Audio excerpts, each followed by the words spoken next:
आप कैसे जुमले के अंदर जो है वो हेल्पिंग वर्ब लगा सकते हैं।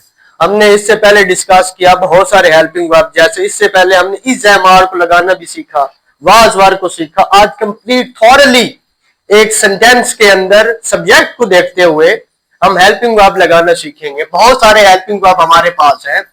हमारे पास इज, एम, और इसके साथ साथ वाज है, इसके साथ साथ वर हमारे पास है, was, were, has, have, had है, विल हैव है, हैज बीन है, हैव बीन है, हैड बीन है, विल हैव बीन है।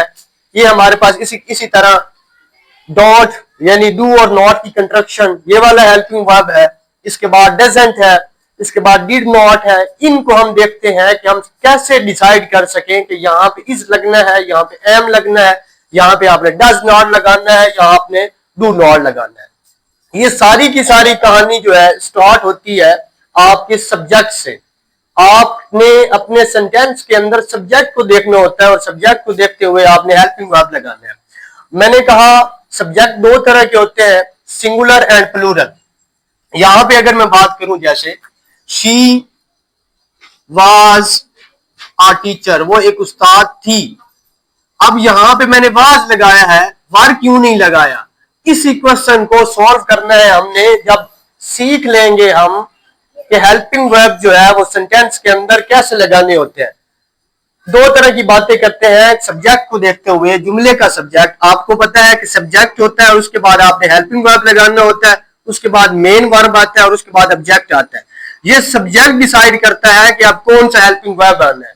अगर आपका सब्जेक्ट बच्चों सिंगुलर हो, सिंगुलर प्रोनाउन हो या नाउन हो, तो उनको देखते हुए आपने हेल्पिंग वर्ब, हम कहते हैं कि सब्जेक्ट दो तरह के हो सकते हैं, सिंगुलर एंड प्लूरल। सिंगुलर के अंदर प्रोनाउन की बात करूं, he, she, it, this and that. जैसे सिंगुलर नाउन की बात करूं, नाउन होता है क्या? The name of place person thing is called noun. Pronoun, the words used at the place of the noun are called pronoun. जैसे Ali, Ali is a noun, तो ये एक नाउन है, ये भी क्या है? सिंगुलर है। यहां पे हमने सिंगुलर ले लिए हैं। प्लूरल क्या होते हैं? प्रोनाउन की अगर बात करूं तो इससे पहले भी हमने कहा कि प्लूरल प्रोनाउन के अंदर they, I, we, you, these and those आते हैं, दीज एंड दोज।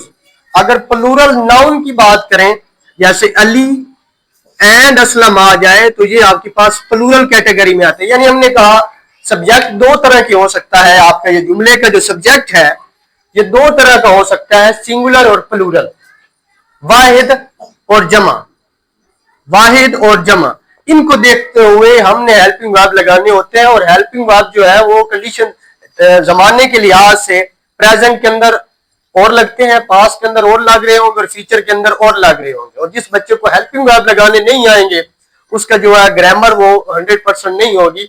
तो इन हेल्पिंग वर्ब्स को समझना बहुत ज्यादा इंपॉर्टेंट है ग्रामर को समझने के लिए। हमने कहा सब्जेक्ट दो तरह का हो सकता है, सिंगुलर और प्लूरल। बहुत सारे हेल्पिंग वर्ब की बात की हमने, इज एम आर है, वाज वार है, हैज है, हैव है, हैड है। तो पहले हम बात करते हैं इज, एम और आर की। अगर आपके पास यहां पे सब्जेक्ट दिया हुआ है जैसे कि शी है, इसी तरह आपके पास ही है, इट, दिस, इसके साथ साथ बच्चों डैट है, दे, I, we, you, Ali.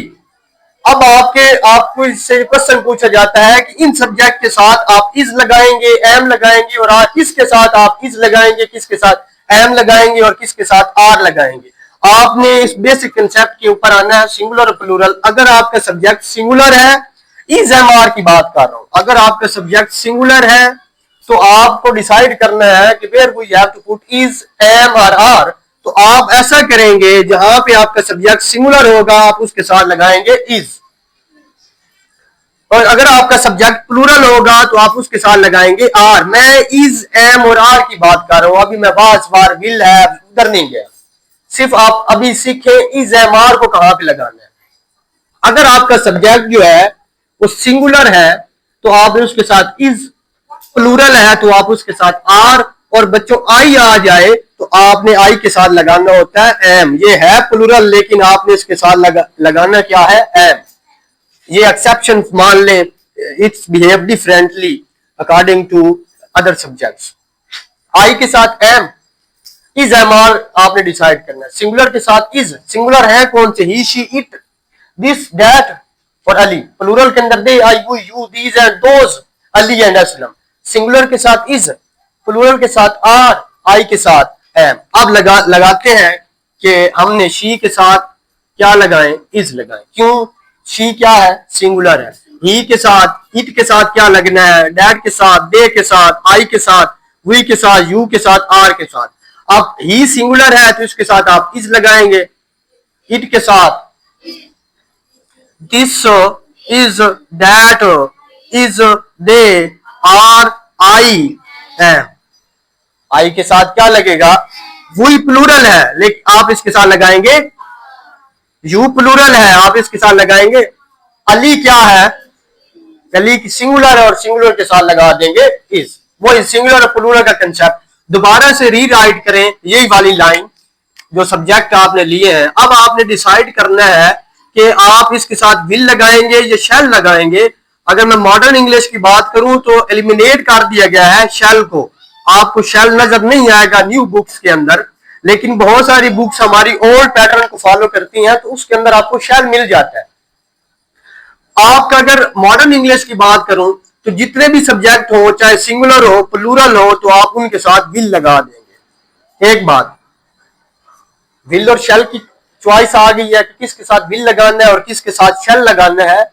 Modern English के अंदर, मॉडर्न जो इंग्लिश है उसके अंदर जो आजकल इंग्लिश पढ़ाई जा रही है, जो राइटिंग आ रही है, उन सारों के साथ आप क्या लगा देते हैं, विल लगा देते हैं। चाहे सिंगुलर आपका सब्जेक्ट हो या प्लूरल हो, आप उनके साथ विल लगा देते हैं। लेकिन शेल कहां पे लगता है उसकी अगर हम बात करें तो आई और वी जो है उनके साथ आप शेल लगाएंगे अगर आपको लगाना पड़ जाए। दो ऐसे हैं, आई और वी, ये दो ऐसे सब्जेक्ट हैं, अगर शेल आपको लगाना पड़े तो आप किन के साथ, आई और वी के साथ, बच्चों आई और वी के साथ आप लगा देंगे शेल। नहीं तो आप विल ही लगाएंगे, इनके साथ विल भी लग सकता है। यानी शेल, अगर शेल और विल की बात करें, आई और वी के साथ शेल, बाकी सारों के साथ चाहे सिंगुलर हो चाहे प्लूरल हो। इसी तरह अगर हम वाज वार की बात करें, अगर आपके सब्जेक्ट यही हो तो आपने डिसाइड करना है कि इसके साथ दिस लगाएं, डैड लगाएं और उसके साथ वाज लगाएं, वार लगाएं। तो आप फिर देखेंगे सब्जेक्ट के सिंगुलर और प्लूरल होने की नेचर को। और दोबारा से इस बात को रिकॉल करवा दूं कि आपके जो सब्जेक्ट है वो ये singular, he, she, it, this, that, और जैसे नाउन है अली, असलम, ये आपके सिंगुलर में आ जाते हैं। अब आपके पास क्वेश्चन है, वाज और वार की सिलेक्शन है कि आप वाज लगाएंगे या आप क्या लगाएं, वर। तो आपने अपना सब्जेक्ट जुमले का देखना है, जैसे शी डैश आ डॉक्टर, तो आप यहां पे क्या लगाएंगे, वाज या वर, वाज लगाएंगे। लेकिन मैं जरा इस कंसेप्ट को मेमोराइज करवा दूं, आपको रिकॉल करवा दूं। अगर आपका सब्जेक्ट सिंगुलर आ जाए, आपका सब्जेक्ट सिंगुलर आ जाए तो आप उसके साथ हेल्पिंग वर्ब लगाएंगे वाज, और अगर आपका सब्जेक्ट प्लूरल हो तो उसके साथ आप लगाएंगे वर। लेकिन आई जो है बच्चों, आई, ये इसके साथ आप वर नहीं लगाएंगे बल्कि वाज। इसमें भी एक एक्सेप्शन है, जैसे वो इज एम आर में एक्सेप्शन थी, इसमें भी आप वर नहीं लगाएंगे। मैंने प्लूरल में रखा, they, I, we, you, these and दोस।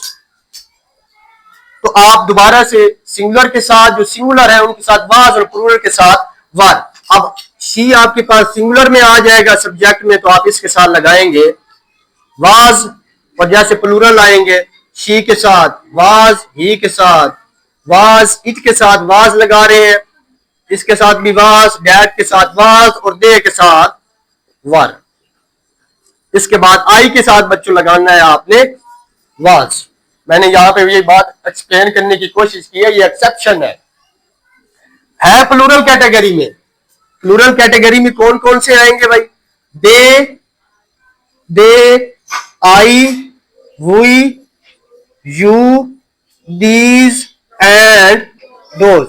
आई है प्लूरल, लेकिन यहां पे ये एक्सेप्शन है, इसके साथ वर नहीं बल्कि क्या लगेगा, वाज लगेगा। वी के साथ प्लूरल वर, बाकी सारों के साथ। अब अली सिंगुलर है तो आप इसके साथ लगाएंगे, अगर ऐसे आ जाए अली एंड असलम तो आप प्लूरल हो गया तो इसके साथ लगाएंगे आप वर।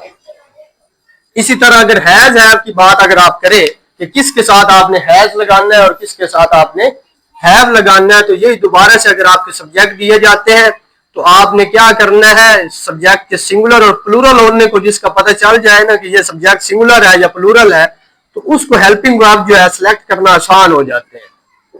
तो वो कंसेप्ट मैंने आपको स्टार्ट में बताया है कि किस तरह आप अंदाजा लगा सकते हैं इस फार्मूले से, इस कंसेप्ट से, कि सिंगुलर आपके पास वाहिद होते हैं और प्लूरल जो होते हैं वो जमा होते हैं, सिंगुलर में ये और प्लूरल में ये। अब आपने सिलेक्ट करना है, सिंगुलर में ये है और प्लूरल में हैज और हैव की सिलेक्शन करनी है कि किस सब्जेक्ट के साथ कौन सा आपने हेल्पिंग वर्ब लगाना है, हैज लगाना है या हैव लगाना है। अगर आपका सब्जेक्ट सिंगुलर हो, अगर आपका सब्जेक्ट जैसे शी, इसके साथ लगाएंगे चुप करके हैज। इसी तरह ही के साथ, इट के साथ, दिस के साथ, डैड के साथ। अब दे आ गया तो दे के साथ आप लगा रहे हैं, क्यों, आपको पता है कि प्लूरल के साथ हैव और सिंगुलर के साथ। आई के साथ हैव, वी के साथ, यू के साथ, अली के साथ सिंगुलर है। अब आपने जो हैड लगाना होता है, चाहे आपका सब्जेक्ट सिंगुलर आ जाए चाहे आपका प्लूरल आ जाए, तो आप उन सारों के साथ क्या लगाएंगे, हैड लगाएंगे। जब आपका सब्जेक्ट सिंगुलर हो या प्लूरल हो, हैड की बात आए, जब आपका सब्जेक्ट सिंगुलर हो या प्लूरल हो, आप दोनों के साथ क्या लगा देंगे, हैड लगाएंगे। जब हैड की चॉइस आए कि आप सिंगुलर और प्लूरल के साथ हैड को लगाएं, तो आपका सब्जेक्ट चाहे सिंगुलर हो, यहां पे तो हम सिंगुलर और प्लूरल को देख रहे थे, लेकिन हैड जो है वो सारों के साथ चाहे सिंगुलर हो या प्लूरल हो दोनों के साथ बैठ जाओ, दोनों के साथ क्या लगाएंगे, हैड लगा देंगे। इन सारों के साथ आपने हैड लगाना है। विल हैव बीन और हैज बीन जो है ये सेम कहानी हैज और हैव वाली है। जैसे आप हैज और हैव लगा रहे थे, हैज हैव, और वो फिर आप टेंस की कंडीशन को देखते हैं, उसको जरा मैं बात करता हूं कि किस तरह आपको पता चलेगा कि इसमें हैज लगाना है, हैव लगाना है या हैव लगाना है। हैज हैव बीन जो बच्चों होता है, इसको अगर मैं बताऊं ना कि आपने जैसे हैज और हैव को डिस्कस किया है ना कि हैज बीन और हैव बीन कहां पे लगना है, अब इसके साथ आप हैज लगा रहे थे ना, इसी के साथ आपने हैज बीन लगाना है। जैसे हैज था ना, इसी तरह हैज बीन, इसके साथ भी क्या आएगा, हैज बीन, और इसके साथ भी क्या आएगा, हैज बीन, और इसके साथ भी आप क्या लगाएंगे, क्योंकि सिंगुलर प्लूरल को देख रहे हैं, इसके साथ भी क्या आएगा, और इनके साथ क्या आएगा, हैव बीन। इनके साथ आप लगाएंगे और इसके साथ आप क्या लगाएंगे, हैव बीन, और इसके साथ आप क्या लगाएंगे, हैव बीन, और इसके साथ हैज बीन। ये कंसेप्ट है। अगर आपको पता चल जाए कि आपका सब्जेक्ट जो है सिंगुलर है कि प्लूरल है, अब देखें जैसे वो हम बात कर रहे थे कि आई के साथ हैव भी लगता है, हैड भी लगता है, विल हैव भी लगता है। अब अगर आप मैं ऐसे कहूं कि मेरे पास एक गाड़ी है, तो मैं कहूंगा आई हैव अ कार, मैं कहूंगा आई हैव अ, मैंने कहा जो हेल्पिंग वर्ब होता है वो डिसाइड करता है उसके जुमले की। आई हैव अ कार, मेरे पास एक गाड़ी है, मेरे पास एक गाड़ी थी, आई हैड अ कार, मेरे पास एक गाड़ी होगी, I will have a car. जब आप हेल्पिंग वर्ब सेंटेंस का चेंज करते हैं, only you change the helping verb, तो उसके पूरा जो मीनिंग है वो तब्दील हो जाता है। तो इस वजह से हेल्पिंग वर्ब की selection is very important for learning grammar and for speaking English. दोबारा से ये तमाम के तमाम जो हेल्पिंग वर्ब्स मैंने लगाए हैं, मैंने सब्जेक्ट को देख के लगाए हैं, कोई रट्टा लगा के नहीं लगाए।